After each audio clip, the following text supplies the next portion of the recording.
बिहे गरेको 1 वर्षपछि तपाईँ अब छिट्टै बाबा बन्दै हुनुहुन्छ नि।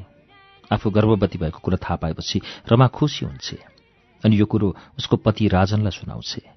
पति पनि अवश्य खुसी हुन्छ भन्ने कुराको विश्वास छ रमालाई। तर राजनले कुनै वास्ता गर्दैन। होइन, तपाईँ हाम्रो सन्तान हुने कुराले त्यति खुसी देखिनुहुन्न नि किन? राजनलाई प्रश्न तेर्स्याउँछ। हेर रमा, हाम्रो विवाह भएको कति नै समय भएर, तिमी आफै भन त, 2 वर्ष। अनि यति चाँडै हामीले सन्तानको सपना देख्न थाल्ने हो भने तिमीले र मैले देखेका भविष्यका थुप्रै सपना सबै चकनाचुर भएर जानेछन्। हाम्रो सपना केवल सपना मात्रै रहनेछ, किनकि सन्तान भएपछि उसको हेरचाह गर्दैमा समय फुत्किन्छ अनि चाहेको ठाउँमा जान, काम गर्न हामीलाई बाधा पुग्छ। अरे रमा, यो उमेर त हाम्रो रमाइलो गर्ने, घुमफिर गर्ने, भविष्यको निम्ति योजना बनाउने उमेर हो। त्यसैले अहिलेलाई सन्तानको सपना नदेखाउँ, आऊ बरु एकैछिन मायाका कुरा गरौँ। मैले त यसबारे कति पनि ख्यालै राखेकी थिइनँ। ला राजन, अब के गर्ने यो बच्चा? ओह सेट। रमा, यो समस्या हाम्रो मात्र होइन, हामी जस्तै समस्यामा परेका यो संसारमा धेरै छन्। त्यही समस्याबाट बच्न प्राइभेट क्लिनिकहरू खुलेका छन्, जहाँ गएर सुरक्षित गर्भपतन गराउन सकिन्छ। ल बरु तिमी छिटो तयार भइहाल, हामी आजै क्लिनिकमा गएर तिम्रो पेटमा भएको सन्तानको गर्भपतन गर्नुपर्छ। छोराछोरी तिमी जे भए पनि हामीलाई माफ गर है, नत्र हेर न, तिम्रो जन्मले हामीलाई भविष्यमा अगाडि बढ्न धेरै गाह्रो हुने भयो। केही सपनाको योजना छ, त्यो पूरा नहुने भयो। रमाको पेटमा कान राख्दै भन्छ राजन। रमा र राजन नजिकैको क्लिनिकमा जान्छन्। गर्भपतन गर्ने पूरा तयारीको बेला रमा केही डराउँछ।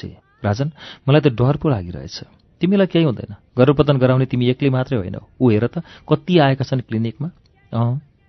एकछिनपछि, ल रमा, तिम्रो पालो आयो अब, अल द बेस्ट। राजनले रमालाई गर्भपतनका लागि भित्र पठाउँछ र आफू बाहिर कुरेर बस्छ।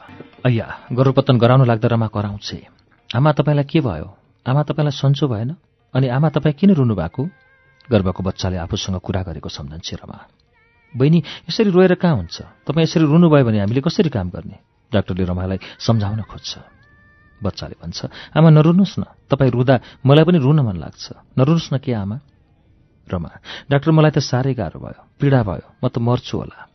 बच्चा गर्भपतन गराउने औजार सम्झेर, यो मेरो खेलौना हो आमा, अब मेरो खेलौनासँग खेलेर बस्छु नि ल। अनि फेरि केही बेरपछि बच्चाले भन्छ, आमा हेर्नुहोस् न, मेरो खेलौनाले मलाई हिर्काउँछ, हेर्नुहोस् न, मलाई खेलौनाले हिर्काउँछ। नाइ, मलाई यस्तो खेलौना चाहिँदैन आमा, मलाई यस्तो खेलौना चाहिँदैन। बहिनी, तपाईँलाई धेरै पीडा भयो, के गर्ने? बच्चा अलि ठुलै छ, बरु तपाईँ यो बच्चालाई जन्म दिनुहोस् बहिनी। नाइ डाक्टर, त्यस्तो हुन्न, हामीले सल्लाह गरेर नै यो बच्चा जन्माउने निष्कर्षमा पुगेका हौँ। आमा, मैले सबै कुरा सुने, तपाईँ त मलाई मार्न पो लाग्नु भएको रहेछ। किन आमा? कि म छोरी भएको कारण मलाई मार्न खोज्दै हुनुहुन्छ? म छोरी भए पनि त ठुली भएर तपाईँको सेवा गर्नेछु। मलाई बचाउनुहोस् आमा, मलाई नमार्नुहोस्, म तपाईँलाई खुसी दिनेछु। तपाईँलाई थाहा छ आमा, यसरी गर्भपतन गर्दा कति डाक्टर, इन्जिनियर, वकिल, सङ्गीतकार, मन्त्री जस्ता ठूला मान्छेको मृत्यु भइराखेको छ। कतै तपाईँको सन्तान भविष्यमा यिनै ठूला ठूला मानिसभित्र पो परेको छ कि? आमा, मलाई बाँच्न दिनुहोस्, नमार्नुहोस्। मलाई जन्मै नदिने विचार थियो त किन फेरि यतिका महिनासम्म आफ्नो गर्भभित्र मलाई न्यानो गरिराख्नुभयो? तपाईँलाई दुःख छ भने म त झन् सानै छु, कलिलै छु, मलाई झन् कति दुःख छ होला। ए बाबा, म जन्मदा तपाईँहरूलाई बाधा हुन्छ भने बरु मलाई अनाथालयमा लगेर छोडिदिनु, कि त मलाई सन्तान नभएकाहरूलाई लगेर दिनुहोस्, तर मलाई नमार्नुहोस्, मलाई बचाउनु। ए डाक्टर, तिमीहरू रोगीलाई निको पारी नयाँ जीवन दिने व्यक्ति हौ भन्छौ आफूलाई, तर किन मलाई मार्न खोज्दैछौ? के तिमीमा अलिकति पनि मानवता छैन? तिमीभित्र ईश्वरले बास गरेको आत्मा छैन? यदि तिमीले मार्ने काम बन्द गर्यौ भने मेरो मृत्यु हुँदैन। ए डाक्टर, म मर्न चाहन्न, मलाई बचाऊ, मलाई जन्मिन देऊ। डाक्टर भन्छ, बहिनी अब एकछिन धैर्य गर्नुहोस् है। बच्चा अझै बोल्दैछ, अय्या आमा, अय्या बाबा, कति कठोर मन तपाईँहरूको, मेरो मृत्युमा खुसी हुने। कति कठोर मन डाक्टर तिम्रो, मेरो मृत्यु गराएर आफूलाई सफल ठान्ने। मेरो आँसुले तिमीलाई पोल्छ।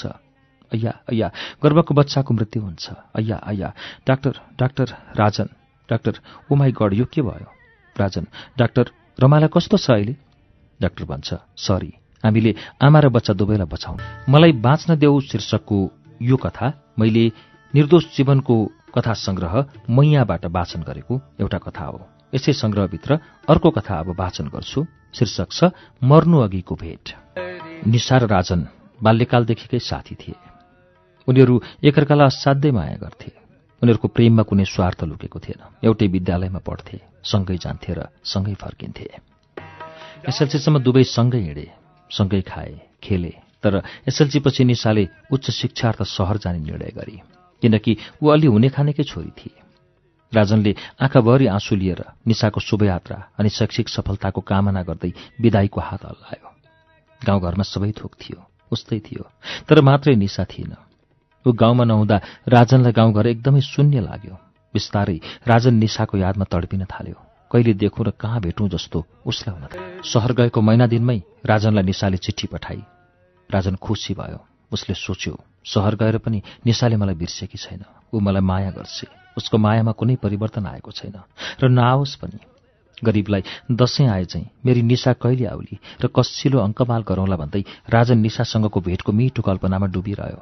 नभन्दै दशैंको सन्दर्भ पारेर निसा गाउँ फर्की। राजनलाई एकैपटक दुईवटा खुसीले पछ्यायो। गाउँ फर्कना साथ निसाले पहिलो भेटेको व्यक्ति हो राजन। उसलाई भेटेर निसाले सन्चो बिसन्चोको कुरा सोध्छी। छुटेको केही समय भए पनि निसालाई वर्षौं अघि छुटेको जस्तो लाग्छ। दुवै प्रेमिल र भावुक हुन्छन्। दशैं आयो गयो। त्यसपछिका दिन फुर्सदिला भए। दुवैजना लुकीछिपी गाउँको पल्लो छेउमा बग्ने खोला किनारमा गएर दिन बिताउन लागे। उनीहरू माया प्रेमका कुरा गर्थे, दुःख सुख बाँड्थे अनि मायामा हराउँथे। अब क्रमशः राजन र निसाको सम्बन्धबारे गाउँघरमा हल्ला फैलियो। भएको गतिविधिभन्दा ठिक उल्टो हल्ला। अन्त्यमा यो कुरा निसाको बाबालाई कसैले सुनाइदियो। आफ्नी छोरीबारे यस्ता हल्ला सुनेर पचाउन नसकेका उनले तत्काल निसाको बिहे गरिदिने भए, सहरको एक उद्योगपतिको छोरासँग। एक प्रेम जोडीका लागि योभन्दा अर्को दुःखद कुरा के हुन सक्छ? यो सबै निसाको इच्छा विरुद्ध भएको थियो। उता राजन केही गर्न सक्ने अवस्थामा थिएन। प्रेम गरिरहेका दुवैले एकले अर्कोलाई गुमाउनु बाहेक अर्को विकल्प भइदिएन। जहाँ इच्छा हुँदैन त्यहाँ अनर्थ जन्मन्छ। यस्तै भयो निसालाई। उद्योगपतिको छोरा भनेर बिहे गरेको भए तापनि त्यस्तो खास केही थिएन। निसाले विवाह गरेर सहर गएपछि साह्रै दुःख पाई। एक अर्थमा ऊ फसी। सासू ससुराबाट कहिल्यै माया र सहयोग पनि पाइन। कसैकी श्रीमती र कसैकी बुहारी बन्न गएकी ऊ केवल दास मात्रै बन्छे। लोग्ने बनाउँदो सधैँ रक्सी खाएर आधा रातमा घर आउँथ्यो। नाना थरी चाहिँदो नचाहिँदो बोल्थ्यो, रडाको मच्चाउँथ्यो। अत्याधिक रक्सी सेवनकै कारण एक दिन निसाको पतिको असामयिक निधन हुन्छ। यससँगै उसका सपनाको रातमा औँसीको छाया पर्छ। कलिलो उमेरमै निसा विधवा भई। विधाताले उसलाई विधवा बनाइदियो। सिउँदोको सिन्दूर पखालियो। अब निसा सासू ससुराका लागि घाडो बनी, हेला र तिरस्कारको पात्र बनी। भोकमा भोजन, प्यासमा पानी नपाउने दिन पनि आए निसाका। अब कसको मुख हेरेर बस्नु उसले? वास्तविक प्रेम कतै छुटेको थियो। नामको लोग्ने खरानी भएर बिलाइसकेको थियो। अब आफू माइती घरमा पनि फर्केर नजाने, बरु मर्ने उपाय सोची। आफू मर्नु अघि आफ्नो हुन नसकेको प्रेमी राजनलाई एकपटक भेट्छु, उसले मनमनै आफैसँग भने। निसा खोइलिएको अनुहार लिएर राजनको घरमा उसलाई भेट्न भनेर गई। उता राजन निसाकै वियोगमा जेनतेन जिन्दगी जिइरहेको थियो। बिहे पनि गरेको थिएन। जब निसाले राजनलाई मेरो राजन भनेर बोलाई, ऊ छक्क पर्यो। भन्यो, यो कुन पागल नि हो? तिमी नि पागल, म पनि पागल। निसाले राजनलाई सम्झाउँदै भन्छे, म त्यही तिम्री हुन नसकेकी निसा हुँ राजन। यो निर्णय मैले लिएकी होइन। मलाई जबरजस्ती बाबाले बिहे गराइदिएर तिमीसँग छुटाउन खोज्नुभयो। यसमा मेरो केही डेक चलेन। मलाई माफ गर राजन, मलाई माफ गर।